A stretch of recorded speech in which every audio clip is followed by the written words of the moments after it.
Hello, Washington State. You're not going to believe where we are. We're on the side of the road here at a natural spring, and we're going to fill up the tanks in the Revel with this beautiful spring water. All right, so how do I fill water up from basically a pipe that's coming out of the side of the mountain? Well, I'm going to use my aquatainer that I keep in our beautiful, brand new stowed gear. It's a tire bag called Oscar's Mobile Hideout. Isn't that a cool name? Well, watch this. I'm gonna unzip the side here. I don't even have to unload it from the top. And I can pull out our 7-gallon aquatainer. Now it's gonna take me 3, maybe 4 of these to fill up our tank in the van, but that's exactly what it's gonna do. It's gonna fill it up. And we've talked to about 3 locals now, including this nice couple that's here right now, and they have been coming here for 10 plus years, and they said this is the cleanest water you can get. They test it, and they said it is just awesome, beautiful, clean, clear water. So let's get some. All right, so here it is. Here's the pipe coming out. It goes into a grate, and I think this goes under the highway, across, and goes down into the river from here. So I'm gonna take this aquatainer, this holds 7 gallons. I'm gonna put it under here, and we're gonna fill it up. Actually, before I do that, I'm gonna rinse all the dirt off because it gets really dusty riding in the back. And this is awesome.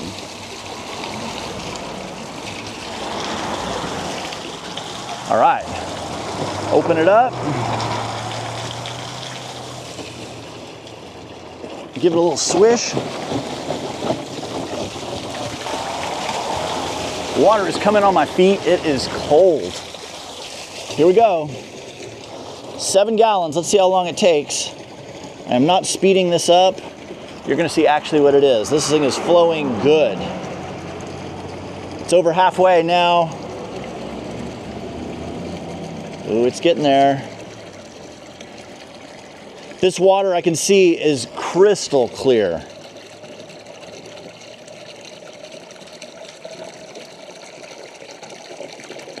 Here it goes. Look at there, 7 gallons. All right, I'm gonna put the lid on just so I don't spill it on myself. And now we're gonna carry it to the back of the van. All right, so to dig around here in my Owl Vans box, love this box, by the way. It keeps all my random things, like my little shorty hose. I've got a quick release fitting here on it that's just like it is on my other hose, and it plugs right in here onto my fill station. And then I'm gonna take this jug on this step that I've got, put the hose in, and then I just gotta flip the switches here and get it filling. Here's another tip. I use a cam strap here through the handle of the jug, and I hook it to my strap on my drawers. So this strap holds it on here, and that way I don't have to hold it with my hands. All right, so it's gonna take 3 more of these to fill up my 24-gallon tank in the Revel with water. And it's basically that. I'm just gonna repeat this process over and over. We also have a Guzzle H2O system in our van. That is a water system with 2 ways of purifying the water. First, it runs through a filter that has carbon in it, and it filters out all the big stuff. And then it runs through a UV light that the UV will kill any bacteria in the water. One guy who is probably in his 60s said he has been drinking this water since he was 12 years old. And he said it is the cleanest, best water you'll ever drink. So I'm not feeling like we necessarily are worried about the quality of this water, but it does give us an extra peace of mind having the Guzzle H2O system. All right, there it is. We've got a full tank of fresh spring water in the back, and it is gonna be awesome drinking that for the next week. Let's keep going. We're going somewhere special. Well, we've made it to North Cascades National Park, and as you can see here, the van has been torn apart. We're busy packing for a really special trip, a trip I've wanted to do for 5-6 years. Yeah, about the same, and we're finally gonna pull it off. This is our year. So we wanna take you guys through a little preparation here for a multi-day kayak trip through Ross Lake. We're gonna paddle over 50 miles, and it's gonna take us all the way to the Canadian border, and we're gonna camp in different camps every night along this massive Finger Lake that cuts through one of the most beautiful national parks in all of North America. Trips like this are some of my all-time favorite things to do. The farther I can get away from the road on some kind of self-powered adventure, the better. So I cannot wait for this 7-day adventure in the backcountry. So some of you might be watching this wondering what it's like living out of a van. Well, this video, we're going to show you what it's like living out of a kayak for a whole week. What are we going to bring? Well, that's what I'm going to show you right now. This is exactly the same as backpacking, except when you have your gear in a boat, it gives you the ability to float it. It's not riding on your shoulders, it's riding in your boat. And that gives us the ability to carry a few more luxuries than we ever would on a true backpacking trip. But the boat allows us to access some very wild and awesome places back in the backcountry still, but on the banks of this beautiful lake. All right, let me take you through our kit real quick. Okay, so what does it take to live out of a kayak for a week? Well, obviously it takes a lot of stuff. Look at all this. This is the gear that we're gonna take on this one trip for 1 week. Do you think we've overpacked? Leave it in a comment down below. I'd love to hear what you guys think, but I'm gonna run you guys through this. Let's see, let's start over here. Kathy's on the red tarp, I'm on the gray tarp. I'm just gonna kind of point here like this, so I hope this works for you guys. Down here we've got some of Kathy's just shirts and a little wind shirt that she likes to paddle in. We've got some wool, merino wool layers, some t-shirts, a puffy jacket, raincoat, a few dry bags are here. We've got Kathy's paddling gear. So here we have a skirt, her PFD or life jacket, a paddling jacket, paddling pants. These keep you totally dry if you were to go swimming in the water out of your kayak. It's a good thing to have. She's got a variety of footwear here, everything from kayak shoes to flip-flops. Down here we have bug spray, some Burt's Bees lip balm, and some sunscreen. We are in bear country, so we do have bear spray. We each have one of these. A headlamp. This is a camp pillow. We'll be using these every night when we sleep. This is a really cool little Helinox chair, very small, very compact, very comfortable when you're out there for a long time. Kathy's sleeping bag, her thermarest, this is a sleeping pad. And then they've got all of her food through here, and she's got it packaged like her snacks are in these little bags, and each one is for a different day. So she's got her stuff organized that way. Got a few little random things, coffee creamer and some bowls and some utensils and a cup. And that kind of rounds out Kathy's kit. Over here, we've got our kayak paddles. These are really ultra lightweight carbon fiber paddles. Kathy has a Werner Cypress. I have here the Werner Ecleos. I've got sleeping pad, another thermarest, some chairs, all the same stuff that I mentioned with Kathy. Same on my paddling gear. Got my Kokatat paddling pants. I've got shoes that I kayak in, and then I'll have hiking shoes as well. And then it goes up into here into all my clothes. I'm only taking a puffy jacket and a raincoat. I've got some merino wool and toilet paper, a little repair kit. If anything goes wrong, I've got stuff to patch a boat or patch whatever I need. I love this little Luminade solar-powered lantern. That's a really good thing. Here's my sleeping bag. And you can see all of my food. I've got mine kind of organized by food type. All my Fig Newtons are together, all my crackers are together, my sardines are together, that kind of stuff. Let me know if there's something I should be bringing that I'm not, and you guys are screaming this to the TV right now. But as we get over here, these are all dry bags. This is what we're gonna store all this gear in to keep it from getting wet. Then here we've got some group gear. Fuel stove, which is a Snow Peak Gigapower. It's a great little stove. It only weighs 2.5 ounces. It's all titanium. Got a titanium pot here. This is nice. Water filtration here. Our tent, first aid kit, some batteries, some cordage just in case we need to rig something up, and a bigger first aid kit. Then over here, this is the stuff you guys seem to always ask about. This is the camera gear that it takes to make a video back here. I've got some action cameras. This is a mixture of GoPro and DJI action cameras. I've got some little boom arms. This is my 360 camera that a lot of you ask about. We're carrying two Garmin inReach devices. This is the inReach Plus, really great. And then we have our brand new inReach Mini 3. Both of these allow us the ability to send out pictures and voice memos, which is really cool. And then I've got my Sony cameras. I think I'm going to bring these two. I've got a Sony A7R 4x2. I've got two of those, and a 70-200 and a 24-105.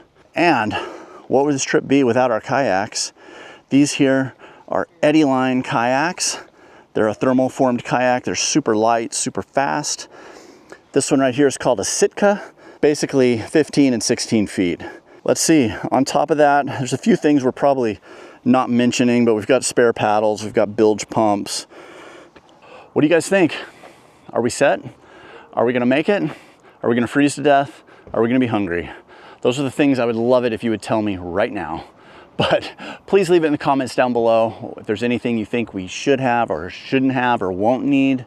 Well, I know all you guys have opinions because you leave me comments all the time, and I do appreciate them, even if they're positive or negative. Let me know what you're thinking. But here it is, all laid out. Now we have to get it into bags and then make sure those bags then fit in the boats.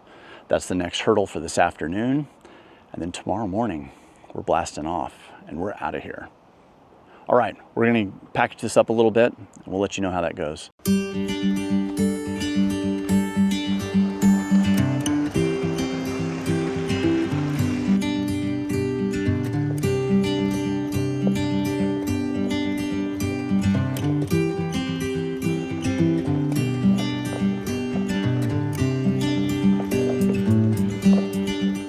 Good morning, North Cascades National Park. We're up early today and we are packing up now to do this 7-day kayak trip through Ross Lake, which is gonna take us all the way to the Canadian border. We're thinking round trip, this trip's gonna be around 50-55 miles long, and it's gonna take us about a week. We couldn't be more excited. It's gonna feel really good to get out and paddle. There's been a huge drought in Colorado and really all of the West this summer. And so we haven't gotten to kayak as much as we normally like. And so we're really looking forward to doing a kayak camping trip here in beautiful North Cascades National Park. We're gonna be paddling our sea kayaks, which normally you see us carrying around our whitewater kayaks. And a few of you guys have commented online. You're like, hey, you've got sea kayaks on your roof. What's going on? Well, this is the whole reason why, was so we could come here and maybe one other place and do a multi-day trip, kayak touring, where we're gonna be living out of our kayaks. All right, we've got our boats on the beach. We're starting to pull all of our gear out of the van. And now the trick is to see if it all fits in the boats. I think it will. We've got plenty of room in these big boats. Kathy's boat here is an Eddyline Sitka. This is the longest one. It's the Sitka 15. Very fast, stable touring sea kayak. And then my boat is the Eddyline Fathom. This is an even faster boat, but it's a rocket. So everything we're gonna need for the next week has to go into these hatches. They have rubber seals on them, keeps the water out. Okay, so we gotta fit it all in these boats. Luckily mine's nearly 16 feet long, so I can get a lot of stuff in there, but everything that's important that stays dry is packed in these dry bags. So we've got quite a few of these, like maybe 10 or more dry bags. And the first day of a trip's always hard because you've just got all this stuff in here. About day 4, we'll finally start getting a system down and we'll figure out how it all best fits in our boat, what gear goes best in which dry bag, and it all starts coming together. Until then, it's a little frustrating, a little chaotic, getting everything in the right place and getting our boats not only loaded, but trimmed so we're in the water. They're not riding bow high or bow low. They're nice and flat and even. And that just takes doing. Also, as we go on, our load of food is gonna get lighter, and that's gonna help us pack things a little better too. So it's a balancing act. Here's inside one of my hatches. It is full of stuff. Food, mostly, clothes back here. My camera gear is gonna ride between my knees. And then up here is a lot of my fragile stuff, more clothing, group gear, camping gear. I'm gonna be filming a lot of this with the GoPro. It's bungeed onto the deck, and it has a floaty in case I drop it. And then Kathy has a very similar program going on over here.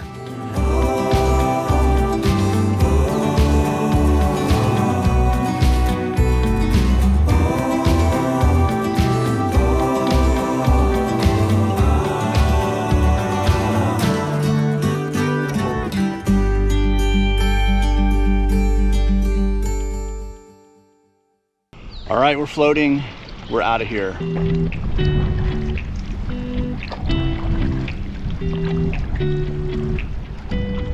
We're out in the real lake now. We're still in Diablo, but we're headed over here towards the dam.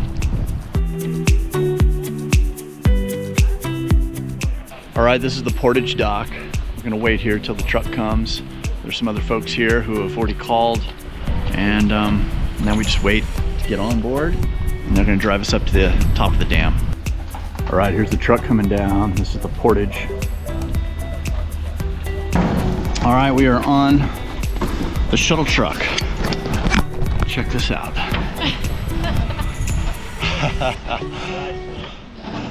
This is gonna take us up from Diablo Lake up to Ross Lake.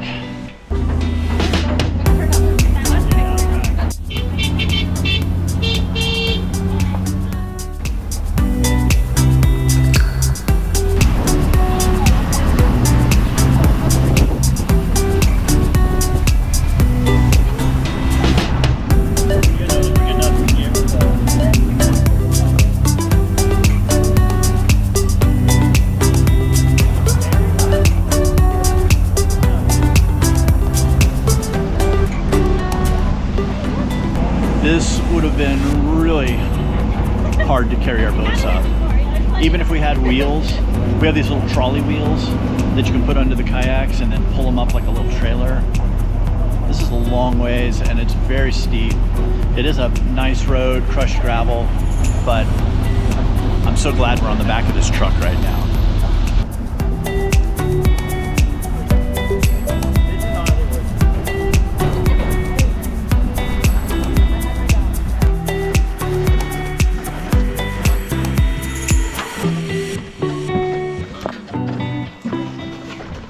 That was so worth it. It was $50 a boat, so $100 for Kathy and I. That would have been a terrible portage to get our boats up and over to here, and that was worth every penny.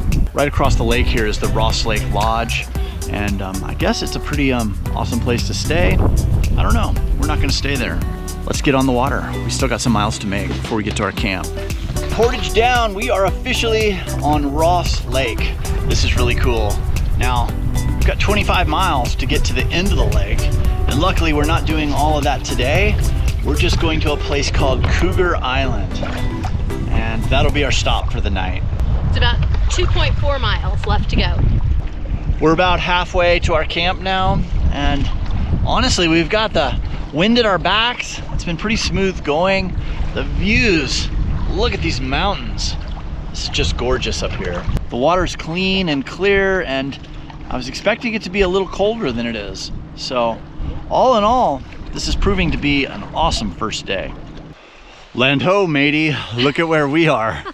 We are on Cougar Island, and we're gonna get our boats pulled up here on shore. I'm gonna take you on a little tour. All right, home sweet home. All right, we have a picnic table, and we're starting to unload the boats, bring all of our stuff up here. We also have a bear box over here. This is gonna allow us to keep our food safe. You know, we're on an island, but bears do swim. We're gonna unload the boats, bring everything up over here. It's just a short walk. All right, we've set up our camp here at Cougar Island, and I wanna take you guys on a quick tour of what our first camp is like. Now, there's gonna be a bunch more of these, and they're all gonna be a little different, but let's get a little bit of a look around and fill you guys in on what this is like. Okay, many of these camps are gonna have a dock because most of the people coming to these spots are accessing them by the water. And you can see just epic views here. We've got big craggy mountains with snow on the top. It is just beautiful. And then from the boat ramp, there's a little trail that goes up. Let me show you where that goes. All right, here we are coming into our camp. As you can see over here, we've got our tent set up. It's a good old Nemo tent, same one I had on the Grand Canyon. Then each campsite has a fire ring and a picnic table. We are under a fire ban right now because the whole western US is basically a tinderbox, and we don't want to start a forest fire back here. So they put these little flags out saying no burning, no fires, no nothing. So we can use our camp stove, and that's how we're going to cook, but no open flames burning wood. I've got my hammock set up. This is probably the most lavish thing I'm bringing on this whole trip, and it is awesome. And then each of these sites has a picnic table, which is really nice. You don't know how much you appreciate a picnic table until you've been sitting on a rock or a log for 5 or 6 days. So it's gonna be nice to have that. As we come over here, there is a bear box, and it looks like there's a bear inside of it right now. So the bear box is how we store our food. This seals up and keeps any critters, not just bears, but even birds and foxes and raccoons, anything like that. It keeps our food safe. So it's a big steel box, and we can put whatever we need in there. And then we've rigged up a clothesline here. This is really important when you've been kayaking all day. You get off the water, you have a lot of wet gear. So here we've got our life jackets and our skirts and all the stuff we've been wearing all day as it gets wet. That's really nice. And then as we keep going down the trail, one thing that keeps these islands so nice is each one of them has a toilet system. These toilets are maintained by the National Park Service, and this is really important to keep the human waste down. So we open them up. You can see there's just a nice toilet. And I'm really shocked at this one. They actually supply toilet paper here. Usually these backcountry toilets, you have to bring your own teepee. I totally expect to do that, but not the case here. There is a ranger who will come through here and maintain these. He brings toilet paper in, he cleans the toilets, he picks up any trash, and he just basically is a good caretaker of this island. And then there's a couple of like social trails that go along here. And this particular campsite that we're at has 2 camps, or space for 2 groups. And so you can see over here, there's a few more tents. These tents are our neighbors, and they're pitched over here on the other side of the island. I think in some ways we got the better side because it is far less windy where we are, and they're over here on this windy point. And then down here, right on the bank, but up in the woods a little bit, we've got our kayaks stashed, and they're tucked away here for the night. We try to secure our paddles, secure any of our gear, so if it gets windy in the night, we don't have to worry about it. But this is the nice thing about having a kayak, is you can get out virtually anywhere you want. And then here's the view. Look at these beautiful mountains, this crystal clear water. Ross Lake is gorgeous. So glad to be here. There is another little island, and we could swim over there if we wanted to, or we could paddle. It is off limits for camping. You can't spend the night there, but you can stop in any of these places and check it out and explore and hike and do whatever you want to do. That's really nice. So there it is, a tour of Cougar Island. This is our camp for the first night, and this is gonna be just perfect. Well, what's for dinner? Fettuccine Alfredo with chicken. Sound pretty good? Sounds pretty good. This stuff is great because it is freeze-dried backpacker food. We've all heard of this. A lot of us have eaten a lot of this, but it's great for these trips because it's completely waterproof. It's in these containers that all we got to do is boil water, pour it in here, and it makes a pretty okay dinner. I mean, after paddling all day, it makes a great dinner. Yeah. I think dehydrated backpacker food has gotten a bad rap over the years, and probably originally that was rightfully so, but now this stuff has gotten really good. So we are in the process right now boiling water. Once it boils, I'm gonna tear the top off of this, pour it in, And then it's got a Ziploc kind of baggy closure. You close it up, you shake it real good, make sure everything gets hydrated, let it sit for 13 to probably 15 minutes. And then this all just turns into really good food. So there it is. And the really good part is this is a great trash bag when you're done with everything. It zips all your trash closed. It's a great place to just stash out of the way and carry it out with you. I think your water's close. All right. So we are on an island here, but we've got a little deer friend who keeps coming around. She's pretty cool. She gets really close to us. And just a minute ago, she was trying to eat the stuff sack for my hammock. Well, we're going for a little walk around Cougar Island. And from one side of the island to the other takes about 30 seconds. It seems that our deer that was here earlier has maybe left the island. I was hoping to see it swim. A family stopped by in a motorboat, and after the little kids were running around here, there's no more deer. So I don't know if it's hiding or if it's swam across to the mainland and is off in the woods somewhere being happy doing deer stuff.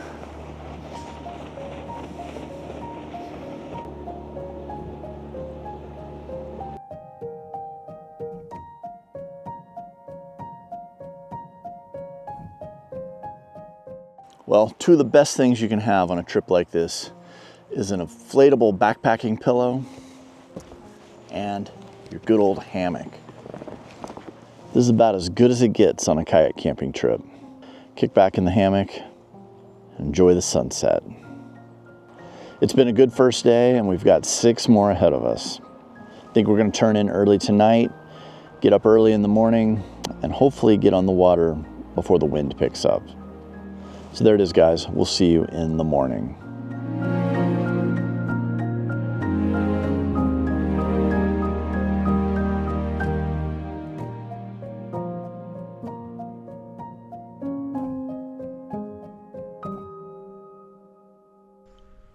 All right, we're in the water.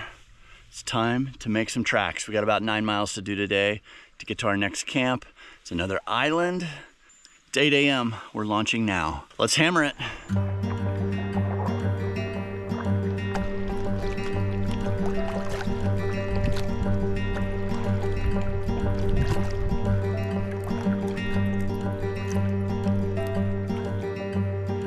This is Devil's Creek. It's a beautiful, beautiful little creek feeding into the lake here. We're paddling up it just a little ways, see what we can find. We're kind of looking for a place where we could maybe stop for lunch, get out, stretch our legs a little bit. We've been paddling, I don't know, an hour and a half, maybe 2 hours at this point.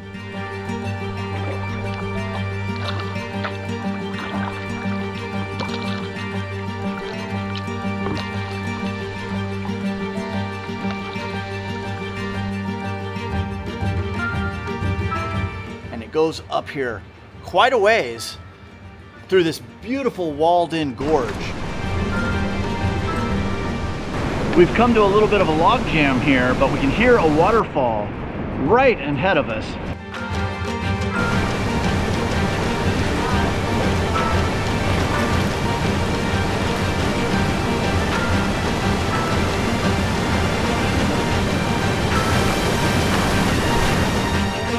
We're in Devil's Creek, a canyon that comes off of Ross Lake. And eventually we run into some rapids, and they made a little waterfall there, and we could hear many more rapids up ahead, but we couldn't get any further upstream. The cliffs come straight up out of the water. We couldn't get out of our boats anywhere up there to walk further up like we hoped we could because it's just all gorged in. This is beautiful.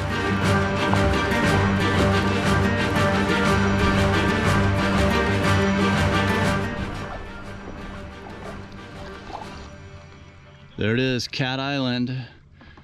Every camp has its sign and its bathroom. Wow, this one has 2. Okay, we've got our own little beach here, which is nice. Nice thing about islands is you can just paddle around to your campsite and get your boats and gear really close. So that's what we're gonna do now. We're gonna unload our boats here, and then we will carry them up a little further for the night. But it's been a great day. Here's our spot at Cat Island. It's a tent platform. Here's our picnic table. Still got a bunch of our junk out. We gotta put it away before dark. But here's the view. Look at this place. Isn't this gorgeous? We've been swimming down here. It is really nice, but it's sunset and I'm gonna go walk around the island and let's see what we can see.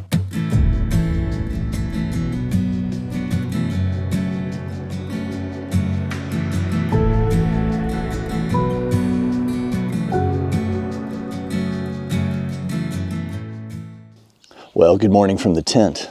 It was a great night last night. It even got a little warm, which was nice.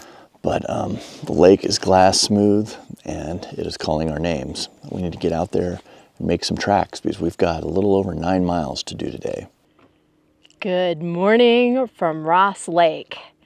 Today is day 3, and that is a very big day. If you've ever done any self-powered expeditions for any amount of time, you know that day 3 is kind of a turning point in any expedition. At least it is for me.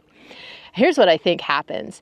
I think on day 1, your body is just like, whoa, what are we doing? This is way out of my norm.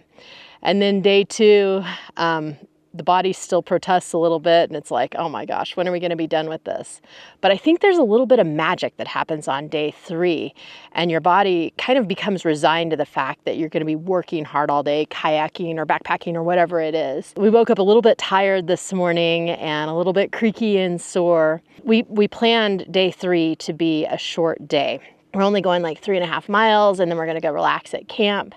And then hopefully the rest of this expedition, our body's gonna be like, all right, we got this. We know this is what we're doing and we're ready.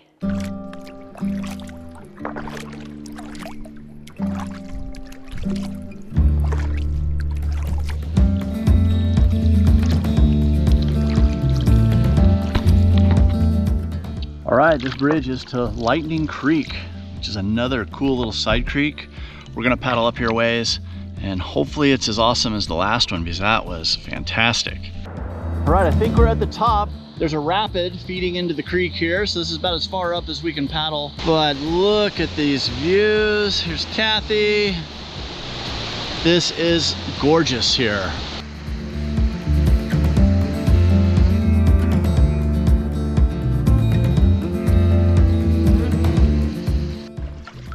All right, that was Lightning Creek. That was super cool. These little side creeks are proving to be really beautiful.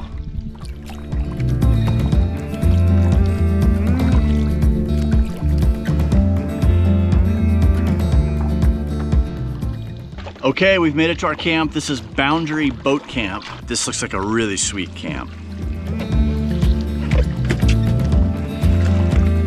All these campgrounds have the friendliest deer.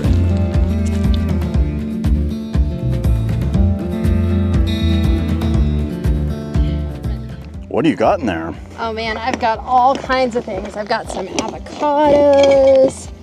This is my bowl to make mashed potatoes in. Coffee cup. All kinds of snacks. My clothes, paint supplies, all kinds of things. This camp is really nice because we don't have to carry our stuff that far.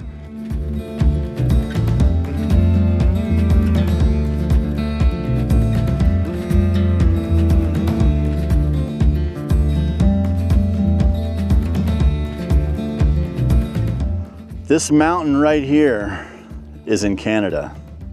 We are very close to the border right now.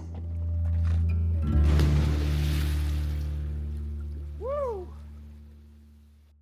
So I get a lot of questions about, do you guys feel safe when you're back in these places? You know, right now we're probably 25 miles from the nearest road. And if something happened, you know, a medical emergency or whatever it might be, help is a long ways away. So something we have been using for years are the Garmin inReaches. This is a satellite messenger. It allows us to send and receive messages using satellite communications. And this is really great because we can send a message to anyone we want. It doesn't have to be to emergency services. So this is the latest one. This is the inReach Mini 3 Plus. It's got the ability to link it with my smartphone. And when I do that, I can then do basically just like normal texting through my smartphone. I can also get the latest forecasts, give me weather updates, and the winds can shut you down faster than anything. So I've been using this to keep an eye on what days are going to be windy and what days aren't. And we're going to try to make the days when we're covering a lot of mileage across the lake on the less windy days. Now the latest inReaches, and this one being a plus designation. Plus means that these can not only send text messages, they can also send photos and voice memos. So sometimes it's easier just to record a voice memo of you saying whatever it is you need to say rather than trying to type it all out on the keyboard. I've been sending photos out every day of where we are, and that has been really cool. Also, if you get in an emergency situation, being able to send more information is better. So being able to describe something in a voice memo is really nice, and being able to maybe even take a picture of an injury will give the rescuers or the people who are trying to help you more information. So Garmin has just really nailed it on the head with these devices. They keep getting better and better. I am a big fan of these. We've been using these for, over 12 years now, and we've taken them all around the world, and they're a great backup to give you a little more confidence when you're out in these wild places. Good morning, Boundary Camp. We're here. It has been an awesome night again. This is the first camp we've had on this whole trip where we've had the place all to ourselves. Being here in the sea kayaks has been a dream. This really is an awesome place to come on a sea kayaking trip. This is a big lake, so you get the feel that you're actually going somewhere. It takes some effort. It's not like just a small little jaunt. It's a multi-day trip to get back in here and really explore it well. We're gonna go across the lake and explore a waterfall that we could see last night. We're back out in the middle of the lake, and it is like glass out here. It is so smooth, so beautiful.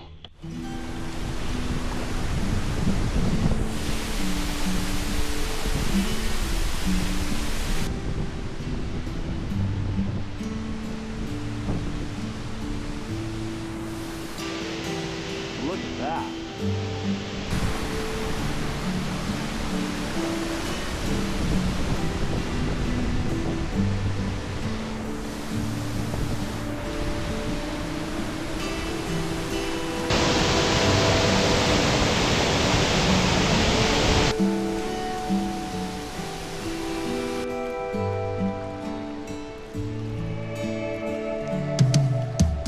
Okay, we just stopped here at Little Beaver, and it's funny. There's only one site available, and it says area closed, and we couldn't find any spots to camp in, so I think we're gonna push on and try to stay somewhere different because this one's clearly not available. I'm not sure how that works when this happens, but it seems to be the predicament we're in. Luckily, there's a few more camps going down where we wanna go.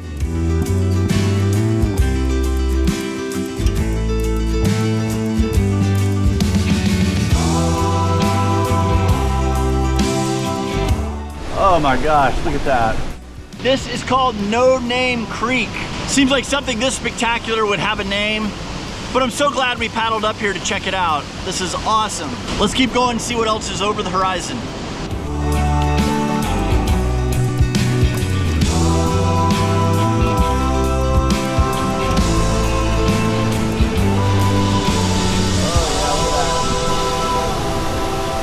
That's a good one. So we're just paddling around where we think there would be a drainage, and we're finding stuff like this.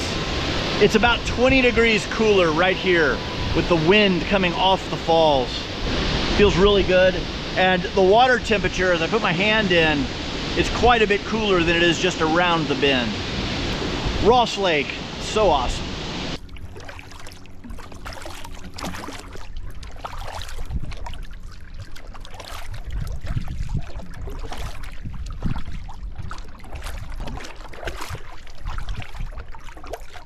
Whew, what a day it has been. All right, we went on a big paddling adventure. We went to some waterfalls that we wanted to see. We've seen a lot of cool stuff today, but the bad thing that's happened today is we were supposed to camp at Little Beaver Campground. We got there and there was a party on the dock saying, the ranger was just here, and he almost told us that we had to leave because we didn't have a camp spot for that night there reserved. And we were like, oh, really? And there's like, yeah. He's like, well, we did, but there was some confusion. And so we talked to him for a minute, and he said, well, yeah, and the ranger said it was fine for us to stay there, so they're staying there. Well, we get there, and that's the place we have a reservation for, and we walk around, and there is not a spot to be had except for one. And the one spot had a big sign stapled to the tree and onto the picnic table that said, no camping here.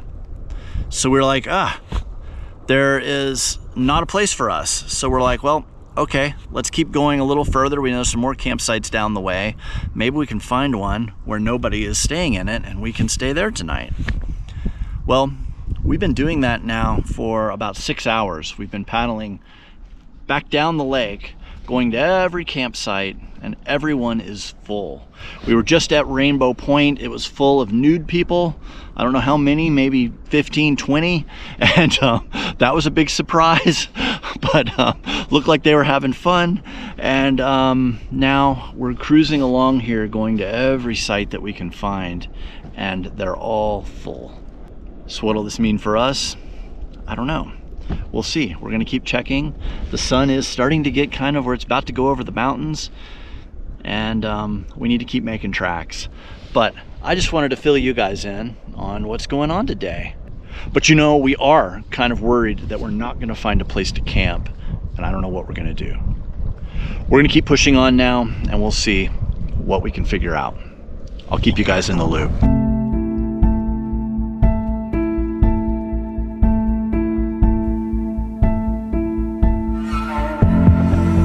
All right, we are in a beautiful camp here. Finally, we found one.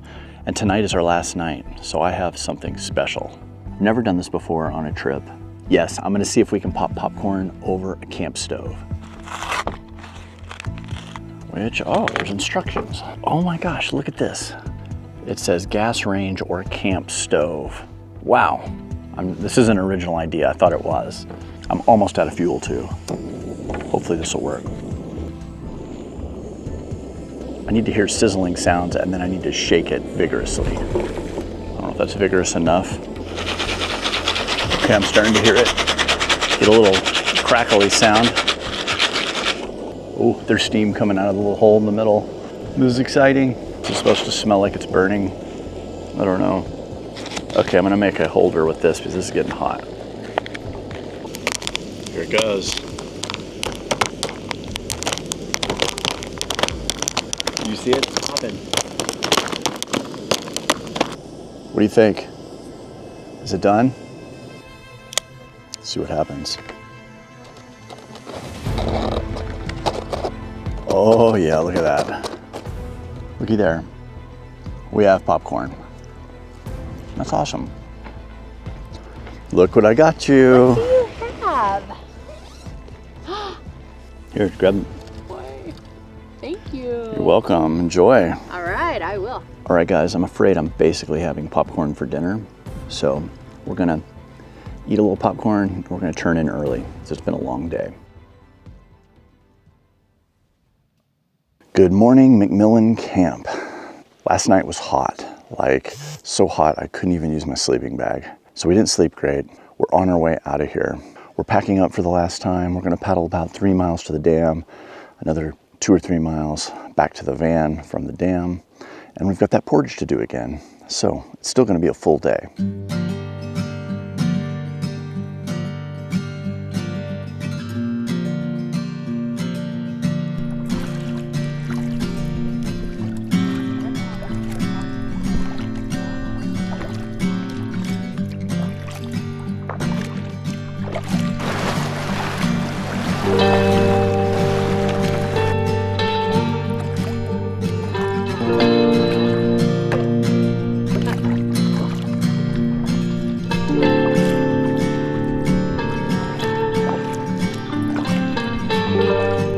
Says resort phone, and it points down this little trail.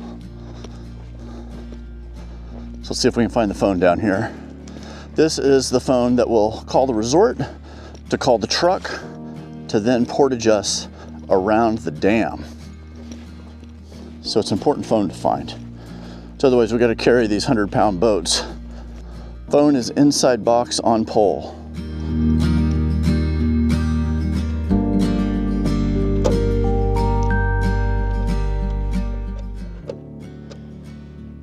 Hi, we're at the boat ramp and need to portage 2 kayaks around. 2 people, 2 kayaks. Wonderful, thank you so much. All right, she's letting the truck drivers know and they will be here as soon as they can. So now we wait. So that's the way this works, is you call and they'll come when they can. Some people have said they come in 20 minutes. Other people said it takes a couple of hours. So we'll see today. So I think this is the truck. We're just waiting for a driver to come over from the resort. It's a nice little Isuzu, but we can slide the boats right in, and then you sit kind of on the sides and it drives us around. All right, we're in. Goodbye, Ross Lake. It has been a really good time here, and we've enjoyed being out in the kayaks, getting to explore a new wild place. But as you can see, we're leaving. We're on the Portage truck and we're headed out. And until next time, I hope I see you somewhere over the horizon. Take care, guys. As you can see, we're out of here.